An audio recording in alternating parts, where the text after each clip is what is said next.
Olá, pessoal. Eu sou Eleusa Coelho e desejo que nesses momentos que a gente vai estar fazendo mais um pedaço do Evangelho segundo o Espiritismo, nas noites bonitas que Deus nos dá a oportunidade de aprendizado, que a gente aproveite esses momentos juntos de vibrações fraternais, esses momentos de aprendizado, de trocas energéticas, para que a gente saia mais forte, para que a gente saia mais iluminado, para que a gente cicatrize cada vez mais, de pouco a pouco, as nossas feridas. Que os seus lares estejam munidos de paz e que os seus corações também estejam munidos de paz e de muita saúde. Saúde física, saúde mental, saúde espiritual. Então, o nosso evangelho de hoje, a gente vai estar falando sobre bem-aventurados que são misericordiosos. Nessa passagem, o evangelista Mateus começa falando de uma pergunta. Como é que vedes um argueiro no olho do vosso irmão, você que não vê uma trave no vosso olho? Ou como quereis tirar o argueiro do vosso irmão, vós que não vês uma trave no vosso?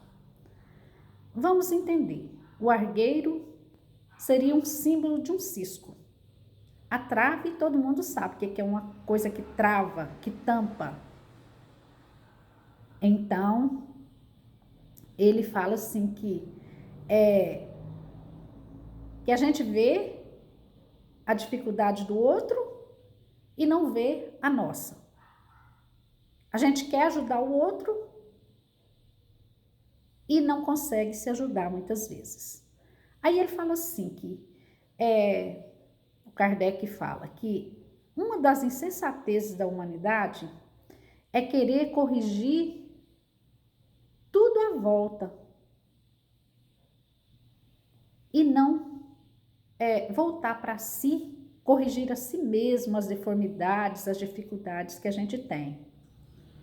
Aí ele fala assim que se a gente pudesse considerar a gente como uma outra pessoa e se visse, pensaria, nossa, eu sou assim.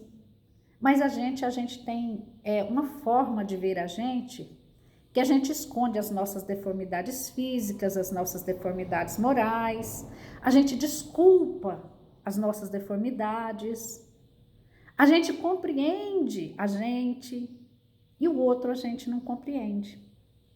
O outro a gente não desculpa, o outro a gente não entende. Aí ele fala assim, o Kardec, que isso nada mais é do que o nosso orgulho de ter piedade de nós e não ter do nosso irmão, do próximo.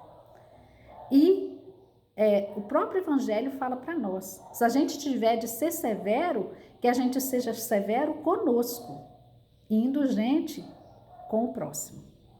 E a gente faz o oposto.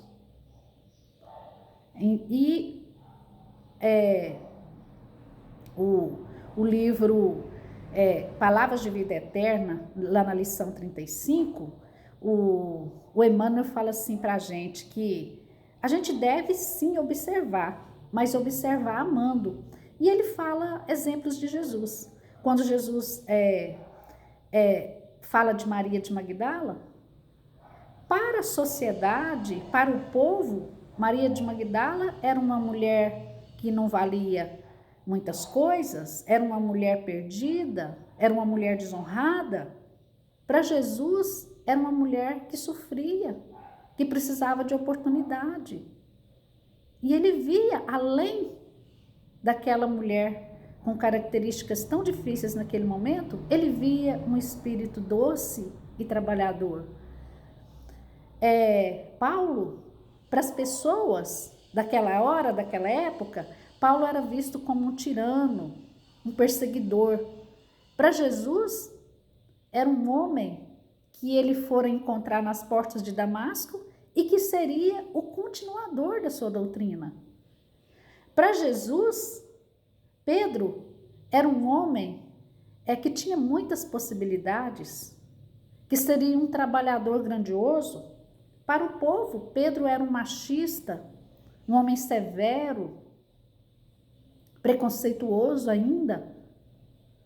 E quando Maria Madalena pede ajuda, né, para trabalhar lá com eles, com Pedro e a equipe, ele não quis, não vai trabalhar aqui não. Como pode uma mulher como você trabalhar aqui? O que as pessoas vão falar, vão pensar? Então, a gente vê, mas Jesus via potencialidade em cada um desses irmãos nossos, assim como ele vê em cada um de nós. Porque as nossas deformidades, nós não seremos para sempre deformados. Nós estamos em formatação. Nós não somos seres perfeitos. Nós estamos nos aperfeiçoando a cada dia. Então, eu estou aperfeiçoando, você também. E todas essas pessoas que estão no nosso planeta. Todos estamos em processo de evolução. Uns crescem mais para determinado campo da vida, outros crescem mais para determinado campo da vida, mas todos em aprendizagem. Todos. E, dando continuidade ao nosso estudo, tem também, nesse capítulo, uma mensagem, é aquela: não julgueis para não ser julgados. Porque a medida de Jesus é a mesma para todo mundo. A lei é a mesma, da justiça e da caridade, da bondade. Então, a mesma medida que eu usar com o outro, vai ser usada comigo também. Aí ele fala, né? Porque sereis julgados conforme houver julgado o outro. Também é o evangelista Mateus que fala essa mensagem para nós. E aqui, essa mensagem, a gente já viu tanto, essa passagem do evangelho, que certa feita, alguns homens levaram uma mulher numa praça, arrastada, né? Levada, arrastada numa praça pública, e fala para ele que Moisés ordena que nós lapidemos as adúlteras. O que o senhor, né? O que o senhor nos diz a respeito disso? E Jesus escrevia com o dedo na areia. Jesus agachado, escrevia na areia. E os homens, naquela balbúrdia, aquelas pessoas, continuou a interrogar ele. Então Jesus falou aquela frase que serve para todos nós, né? Atire a primeira pedra aquele que tiver sem pecado. Aquele que tiver sem pecado, atira a pedra, mata essa mulher, apedrejada, essa adúltera. E os homens, aquelas pessoas, foram tocadas tão grandemente por aquela energia, por aquela sabedoria daquele homem, que foram saindo, os mais velhos saindo primeiro, e e não ficou ninguém na praça, só ficou a mulher. Então Jesus levantou e falou para ela: onde estão os teus acusadores? Aí a mulher falou assim: eles não te condenaram? Não, senhor, disse a mulher. Aí ele falou assim para ela: eu também não te condenarei. Vai e não peques mais. Ou seja, não tornes a pecar. E esse ensinamento do Evangelho é muito rico e muito grande para nós. E dá para a gente colocar isso na nossa vida. Nós também, a gente já lesionou tanto a lei. A gente lesiona tanto o nosso corpo. A gente usa mal as oportunidades que temos. Quantas vezes o nosso corpo biológico, né? Assim, a respeito da mulher que usava mal o corpo físico também. A gente também, com as nossas excessivas preocupações, com o nosso mal dormir, mal comer, mal beber, mal descansar, mal trabalhar.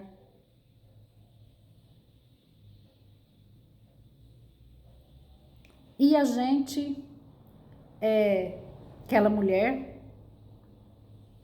naquele dia ganhava, ao contato do Cristo, uma oportunidade nova. Que ele falou, vai, não peques mais. Não faz de novo a mesma coisa, muda de vida. Então, quando a gente recebe esses ensinamentos do Cristo, como a gente tem recebido com tanta grandeza, que os ensinamentos de Jesus têm chegado para nós, então, esses ensinamentos nos conclamam a vida nova. Vai e não peques mais. Se isso está te fazendo tanto mal, por que você está fazendo?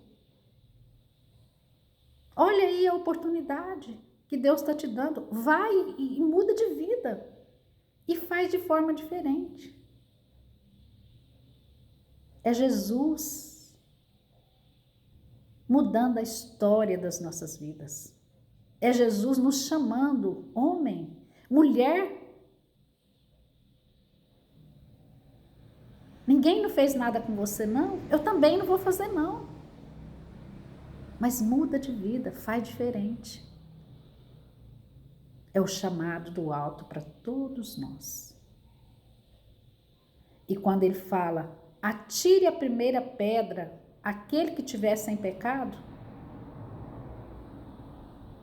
ninguém foi digno de fazer.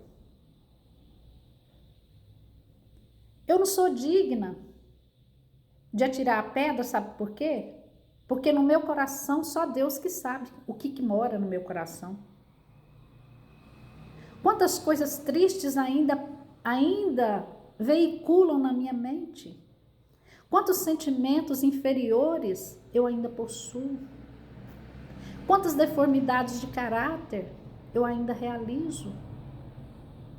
Quantas tristezas eu ainda causo. Quantas desarmonias eu jogo no universo, com a minha revolta, com a minha mágoa, com o meu ciúme, com as minhas depressões, com as minhas ansiedades. Então, eu não posso tirar a primeira pedra. Eu não devo, porque o Evangelho fala que eu vou ser julgada do jeito que eu julgar o outro. Então, quer dizer, se eu atirar uma pedra em você, eu estou suscetível de recebê-la do mesmo jeito. Porque eu também estou em via de progresso. Eu também estou em via de formatação. Certa feita, um homem falou assim para o Dr. Bezerra de Menezes, que ele estava sentindo assim dificuldade dentro do movimento cristão, dentro dos ensinamentos, porque ele era um homem ciumento, ele falava mal dos outros, ele tinha raiva, ele era orgulhoso, ele era o egoísta. Aí o doutor Bezerra ouviu aquele homem e falou para ele, eu também, meu irmão, eu também tenho essas dificuldades. Só que com uma diferença. Outrora, eu corria para fazer essas coisas. Hoje, eu corro delas. Eu achei muito bonito esse posicionamento de Dr. Bezerra. Quer dizer, que ele reconhece que dentro de si ainda tem muitas mazelas, mas que também ele reconhece que hoje ele já não tem aquele prazer que muitos de nós ainda temos, de denegrir, de falar mal porque, quer falar mesmo, porque gosta, que sente prazer, de tomar atitudes arbitrárias com relação ao próximo. Hoje ele corre dessas situações. Porque dentro do seu coração bom, ele já sabe que não são mais salutares para ele.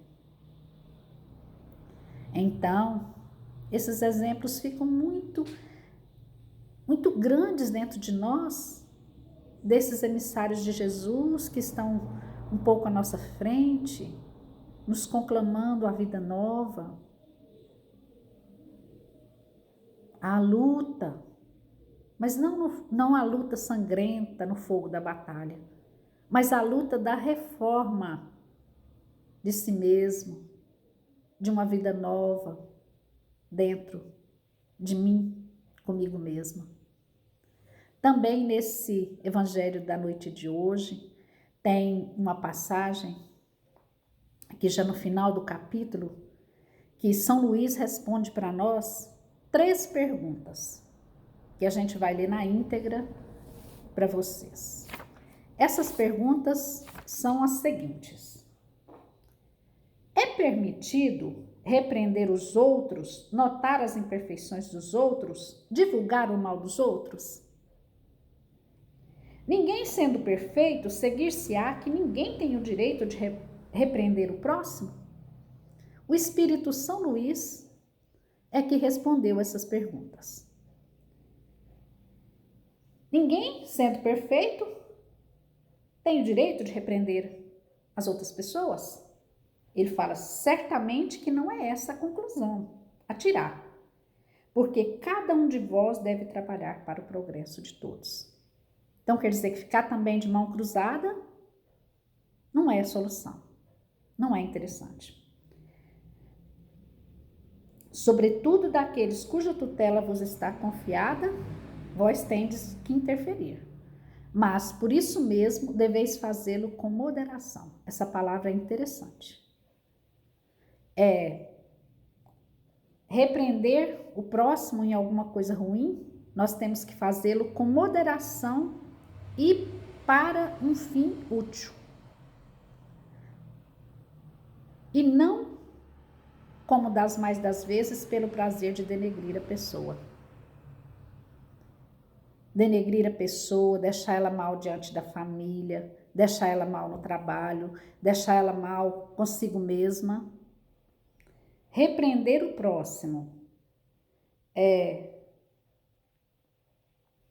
no momento de imperfeição dele, é útil, mas com moderação e sem denegrir ele. Neste último caso, quando a pessoa denigre o outro, a repreensão é uma maldade, é uma malevolência. E isso é falta de caridade. E a caridade é um dever que Jesus manda de fazermos uns para com os outros. Ou seja, de não fazer para o outro aquilo que a gente não quer para a gente e de fazer para o outro aquilo que a gente quer para a gente. Foi em Paris, 1860, essa mensagem foi respondida por São Luís. A pergunta número 20, ela fala assim: será repreensível notar-se as imperfeições dos outros, quando daí nenhum proveito possa resultar para eles, uma vez que não sejam divulgadas? Tudo depende da intenção. A resposta de São Luís. De certo, a ninguém é defeso ver o mal, quando ele existe. Claro, a gente vai ver o mal quando o mal existe. Também ver tudo bem, não existe só o bem. Por toda parte não tem só o bem. Fora mesmo inconveniente ver só o bem por toda parte. Semelhante ilusão prejudicaria o progresso. O erro está em fazer-se que a observação redunde em detrimento dos outros, do próximo, desacreditando ele sem necessidade na opinião geral. Ela é bem semelhante à outra. Levar o outro ao ridículo, ele ficar desacreditado pela postura que nós adotamos diante daquela circunstância.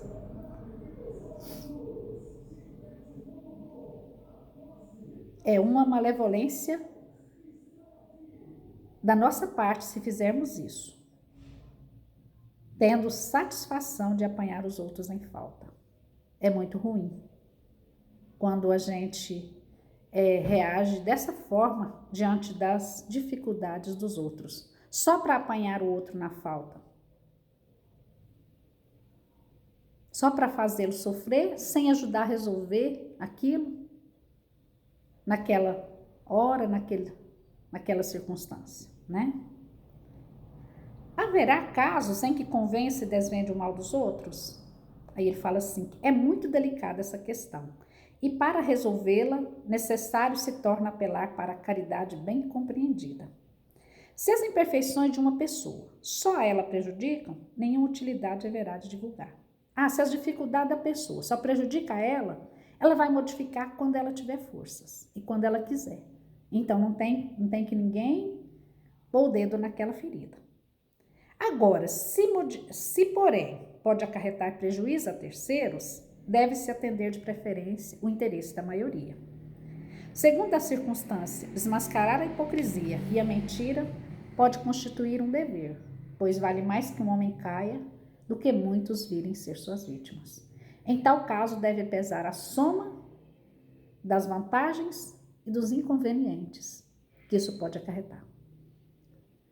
Então, essa é a mensagem de hoje, falando do não julgueis para não ser julgados. E à medida que a gente julgar o outro, é a mesma medida que vai ser usada para conosco. A mesma ferramenta que a gente utilizar para entristecer, magoar, desencorajar, essa mesma ferramenta vai ser usada contra nós. É da lei, né? O é dando que se recebe.